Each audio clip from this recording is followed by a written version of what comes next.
योग्य तपास करतील काय सांगा? 100% सोडणार नाहीत पोलिस कोणाला त्याच्यात.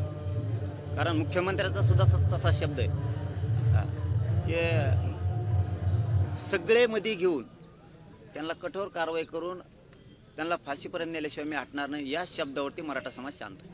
आता कराडला अटक झालेली आहे. धनंजय मुंडे यांचा राजीनामाबाबत आपली काय भूमिका आहे? राजीनामा द्यावा, योग्य चौकशी व्हावी? मला त्याबद्दल माहित नाही. मला एवढंच माहिती आहे याच्यामध्ये जे जे येतील ते मंत्री असो, ते आमदार असो, नाही तर ते राष्ट्रपती असो, सुट्टी द्यायची नाही. नसता महाराष्ट्र आम्ही बंद पाडणार.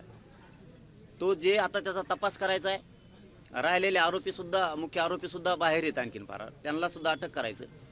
आणि यांनी कुणाकुणाला फोन केले होते, यांना कुणी पळून लावलंय, कुणी आसरा दिलाय, त्यावेळेच्या काळात कुणी कुणाला खून केल्याच्या नंतर कुणी कुणाला सरकारी पाठबळ दिलं, याच्यामध्ये कोण कोण मंत्री येतं, आमदार आहेत का, खासदार आहेत का, किंवा सरकारमधले कोणी मंत्री आहेत का, हे शोधायचं काम कॉल डिटेल घेऊन तपास यंत्रणेने करायचं. आणि ते 100% करतील ही खात्री. वाल्मिक कराड सोबत शेवटच्या क्षणापर्यंत पोलीस होते, ते अजूनही ड्युटीवर हजर झाले नाहीत. त्यांना सरकारनं निलंबित पण केलं नाही.